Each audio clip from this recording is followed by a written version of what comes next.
Subscribe कीजिए हमारे YouTube channel नाते रजा को और बेल आइकन को प्रेस कीजिए जिससे आपको हर रोज न्यू वीडियो की नोटिफिकेशन। सब्सक्राइब।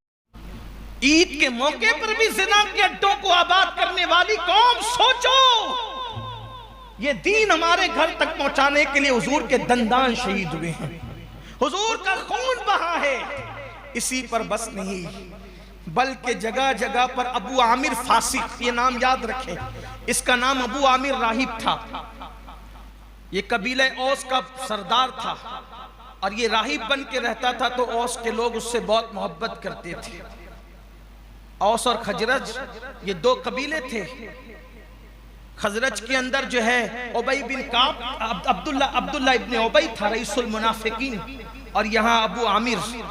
तो जब हुजूर गए तो दोनों की मार्केट ठंडी पड़ गई और वो दोनों हसद करने लगे। तो ये आमिर की बजाय, अबू आमिर राहिब की बजाय, लोगों ने इसको अबू आमिर फासिक करना शुरू किया और ये दुश्मनी में आगे आगे रहा। इस जंग के अंदर भी आगे था, बड़ी डींगे मारता था। 50 लोग को मक्का ले जाकर के कहता था, देखना मेरी कौम औस के लोग जब देखेंगे ना मुझे, जब देखेंगे लड़ने के लिए, तो देखना वो सब के सब आ जाएंगे और कबीले औस के लोग जो है वो छोड़ देंगे मोहम्मद को।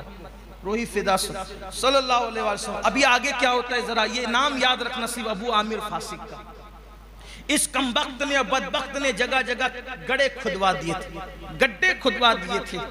फिर ये हुआ कि हुजूर अलैहिस्सलातु व तस्लीम चूंकि मैदान में थे, हुजूर अलैहिस्सलातु व तस्लीम के घोड़े को ऐसा ढकेला काफिरों ने कि अल्लाह के हबीब अलैहिस्सलाम के घोड़े का पैर गड्ढे में चला गया। और मेरे आका सल्लल्लाहु अलैहि वसल्लम पूरी कायनात का वजूद और पूरी कायनात का बार अपने कंधों पे संभालने वाले नबी, जिसको बारे दो आलम की परवाह नहीं, ऐसे बाजू की कुव्वत पे लाखों सलाम। जब सवारी के पैर गड्ढे में गए तो हुजूर अलैहिस्सलाम का वजूद नाज भी गड्ढे में चला गया। मैं माज़अल्लाह ये तो नहीं कहूँगा, क्योंकि अहले सुन्नत से मेरा ताल्लुक, मेरा पूरा मसलक इश्क और मोहब्बत और मसलक अदब है। सीरत निगारों ने लिखा कि हुजूर गड्ढे में गिर पड़े, लेकिन मैं उस कायनात के वाली को कैसे कहूँ।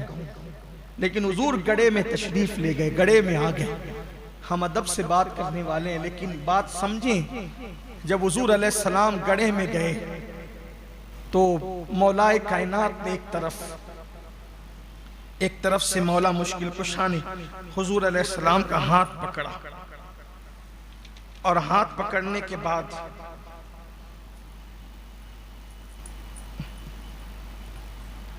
दुरूद शरीफ पढ़,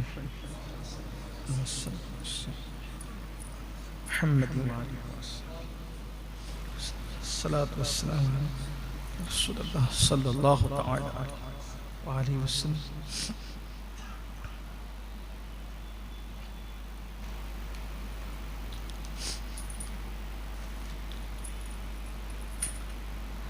मौलाए कायनात मुश्किल कुशा ने हुजूर अलैहिस्सलाम का हाथ पकड़ा। नीचे से हजरत तलहा ने हुजूर अलैहिस्सलाम को सहारा दिया और हुजूर अलैहिस्सलाम फिर गड्ढे से बाहर तशरीफ।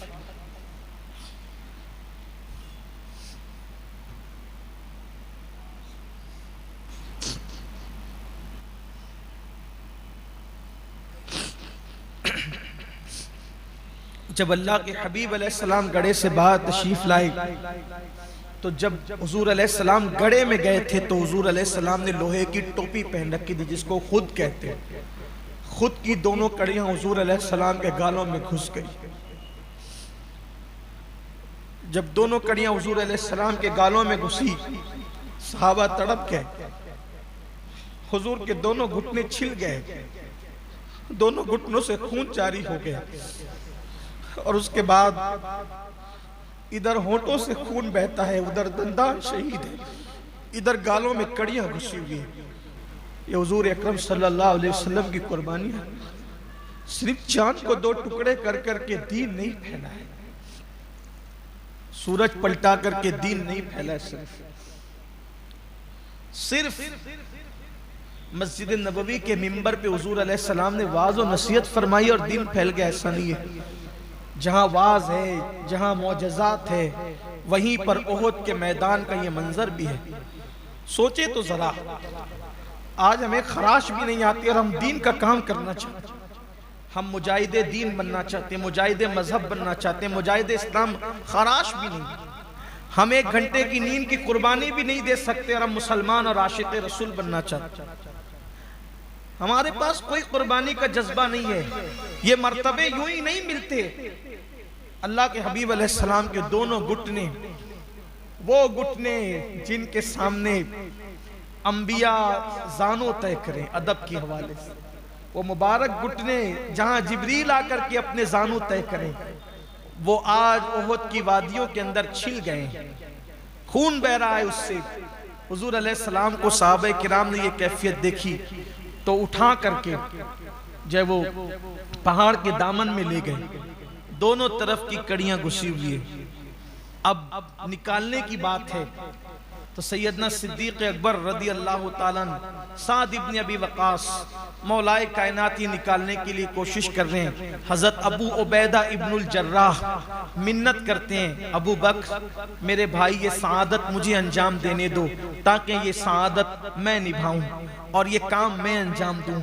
हजरत अबू उबैदा इब्नुल जर्राह जिनको मेरे आका ने अमीनुल उम्मा का खिताब अता किया और अशरा मुबश्शरा में जो 10 सहाबा है उनमें से एक हजरत अबू उबैदा इब्नुल जर्राह रदी अल्लाह ताला अन्हु की जात है। अल्लाह अकबर, ये यूं ही इतने अजीम मकाम पर नहीं पहुंचे। हजरत तलहा का जिक्र भी आपने सुना कि हजरत तलहा की कुर्बानियां क्या है कि सिद्दीक अकबर कहते हैं कि पूरा मैदान तलहा मार ले गए। अल्लाह अकबर। इसी तरीके से हजरत अबू उबैदा ने कहा कि ये खिदमत में अंजाम दूंगा। अब हुजूर अलैहिस्सलाम के गाले मुबारक से, रुखसार से कड़ियां निकालनी है। कड़ियां हजरत अबू उबैदा इब्नुल जर्राह कहते हैं अगर हाथ से निकालूंगा तो हुजूर को तकलीफ होगी, हुजूर की तकलीफ बर्दाश्त नहीं है। तो हजरत अबू उबैदा इब्नुल जर्राह रदी अल्लाह ताला अन्हु ने अपने पंजों पर, उंगलियों पर आप खड़े हुए और खड़े होकर के अपने दांतों से हुजूर अकरम सल्लल्लाहु अलैहि वसल्लम की वो कड़ियां निकाली। इसलिए कि जब कोई चीज निकाली जाती है, कभी भी आप देखें कि कील अगर आप दीवार से निकालेंगे तो या किसी पार्टीशन से निकालेंगे किसी जगह से, तो जहां से निकाल रहे हैं उसको दबाना पड़ेगा और जिसको निकाल रहे हैं उसको खींचना पड़ेगा। इसीलिए जो हथौड़ी आती है हमारे यहाँ इस्तेमाल की, तो उसमें जैसे वो जो 2 बनी होती है उसमें नीचे का हिस्सा उसको ढकेलने के लिए होता है और ऊपर का हिस्सा खींचने के लिए होता है। अबू उबैदा इब्नुल जर्राह, तुम पर मेरे माँ बाप कुर्बान। अबू उबैदा ने होठों से गालों को पीछे किया और दांतों से खींचा, इसलिए कि होठों का बोझ हुजूर पर तकलीफ दे नहीं हो सकता था। ये तरीका इख्तियार किया, इसलिए कि अगर उंगली से खींचते हुजूर को तकलीफ होती। आपने दांतों से खींचा और होठों से गालों को दबाया और गालों से दबाने के बाद जो है जब कड़ी खींची, कड़ी तो निकल गई लेकिन अबू उबैदा इब्नुल जर्राह के 2 दांत टूट गए। जब टूट गए तो हजरत अबू उबैदा इब्नुल जर्राह मुस्कुराने लगे। सिद्दीक अकबर ने पूछा, अबू उबैदा जवानी में तेरे दांत टूट गए, क्यों मुस्कुरा रहा है? दांत टूटने की मुहिम में मैं नाकाम हो गया, लेकिन अदब के इम्तिहान में अल्लाह ने मुझे कामयाब कर दिया। मैं जो चाहता था वो हुआ कि मेरे महबूब को तकलीफ भी नहीं हुई और मैं कामयाब हो गया। दूसरी कड़ी खींचने की बात आई, उसको भी वही तरीका इख्तियार किया। नीचे के 2 दांत टूटे, 4 दांत टूट गए हजरत अबू उबैदा इब्नुल जर्राह के, लेकिन कड़ी निकली तो खून का फुवारा निकल पड़ा। जब कड़ी निकली तो खून का फुवारा निकल पड़ा और जब खून का फुवारा निकल पड़ा तो हज़रत मालिक बिन सिनान रदी अल्लाह ताला अन्हु आगे आए और आने के बाद किसी कपड़े से या किसी कपास से हुजूर का खून खुश्क करने की बजाय हज़रत मालिक बिन सिनान ने अपने होठों से उस खून को चूसना शुरू किया। इसलिए कि जख्मों पर अगर कपड़ा या कपास भी रखी जाए तो भी कुछ तकलीफ का अंदेशा हो, वो अपने मुंह की गर्मी पहुंचा करके वो खून को चूसते थे और निगलते जाते थे। उस वक्त मेरे आका अलैहि सलाम ने फरमाया कि क्या बात है मालिक, क्या कर रहे हो? अस्के हुजूर, आपका खून जमीन पे गिरने नहीं देना चाहता हूँ, चूस रहा हूँ। आका अलैहि सलाम फरमाते हैं, क्या तूने नहीं सुना कि जिसके पेट में मेरा खून चला जाएगा, मेरे खून से जिसका खून मिल जाएगा, अल्लाह उस पर जहन्नम की आग को हराम फरमा देगा। इस तरीके से ओहद की जो वो जंग है और जंग हज़रत अब्दुर्रहमान इब्न औफ जंग ओहद के अंदर आपका एक पैर कट गया, जो जख्मी हुआ कट गया, आखिरी उम्र तक के आप माजूर हुए। जैसे एक इंसान लंगड़ा करके चलता है, जिंदगी भर आपके पैर के अंदर ये तकलीफ हुई, और उसके बाद फिर वो दर्दनाक शहादते हज़रत सैयदना हंजला रदी अल्लाह तआला, ये जो अबू आमिर फासिक का नाम मैंने जिक्र किया ना आपके सामने, अबू आमिर फासिक, ये कहता था कि मदीने के लोग मुझे बहुत बड़ा मानते हैं, जब वो जंग में मुझे आप लोग के साथ देखेंगे तो सब मोहम्मद को छोड़कर मेरे साथ आ जाएंगे। हजरत हंजला गसीलुल मलाइका, ये सगे बेटे हैं अबू आमिर के। जब ये आया मक्के के काफिरों के साथ और कहने लगा कि आ जाओ तुम मुझे मेरे मानने वाले हो, सब मेरी तरफ आओ, तो उन्होंने कहा ओ फासिक जा, हमने मोहम्मद अरबी के लिए सबको छोड़ दिया, हम तेरी तरफ नहीं आना चाहते, हमें तो पता है तेरी असलियत क्या है। हत्ता के बेटे को भी अपने पास न बुला सका। और ये हजरत हंजला, कुदरत की क्या शान है, बाप कैसा बेटा कैसा। हजरत हंजला रदी अल्लाह ताला अन्हु, आप सुने कई मर्तबा से इशारा दे करके हुसूल बरकत के लिए उनकी शहादत पढ़ना चाहता हूं। जब शहीद हुए आप जब शहीद हुए थे तो हुजूर अकरम सल्लल्लाहु अलैहि वसल्लम से किसी ने कहा या रसूल अल्लाह हंजला शहीद हो गए, तो आका फरमाते मैं देख रहा हूं कि हंजला को फरिश्ते गुस्ल दे रहे हैं। जब सहाबा ने देखा तो उनकी जुल्फों से पानी के कतरे टपक रहे थे। सहाबा ने पूछा या रसूल अल्लाह सल्लल्लाहु अलैहि वसल्लम, शहीद को गुस्ल देने से आपने मना फरमाया है, यहाँ गुस्ल का पानी कैसे, कतरे कैसे टपक रहे। आका फरमाते जाओ इसकी बेवा से मालूम करो। तो जब एक रिवायत में आता है कि जब आपकी बेवा के पास गए तो आपने बताया कि कल ही शादी हुई थी और जो रात गुजरी वो शादी की पहली रात थी और वो मेरे साथ रात गुजार रहे थे, ऐसे हत्ता के उन्होंने मेरे साथ जुफाफ किया। और जब शबे जुफाफ गुजरी और ऐलान हुआ कि चलो अल्लाह के रसूल बुलाते हैं, तो उन्होंने गुस्ल करने की ताखीर भी गवारा न की और फिर जो है वो मैदान में चले गए, हालत जनाबत में गए। तो फिर मेरे आका ने फरमाया, मेरे इश्क में मोहब्बत में वो जनाबत में चला आया था, तो अल्लाह के फरिश्तों ने उनको गुस्ल दिया। उनका नाम गसीलुल मलाइका करार दे दिया गया, उनका लक़ब गसीलुल मलाइका करार दे दिया गया। फिर उसके बाद उनकी बेवा ने 4 मर्दों के सामने ये बयान किया कि उन्होंने मेरे साथ रात गुजारी, इस पर लोग गवाह रहे। तो लोगों ने कहा रात तो मर्द औरतों के साथ गुजारते हैं, आप इस पर लोगों को गवाह क्यों बनाती है? तो आपकी बीवी जिसका नाम जमीला था और ये अब्दुल्ला इब्ने उबई रईसुल मुनाफिकीन की बहन थी, लेकिन ये सच्ची मोमिना थी, पक्की मोमिना थी।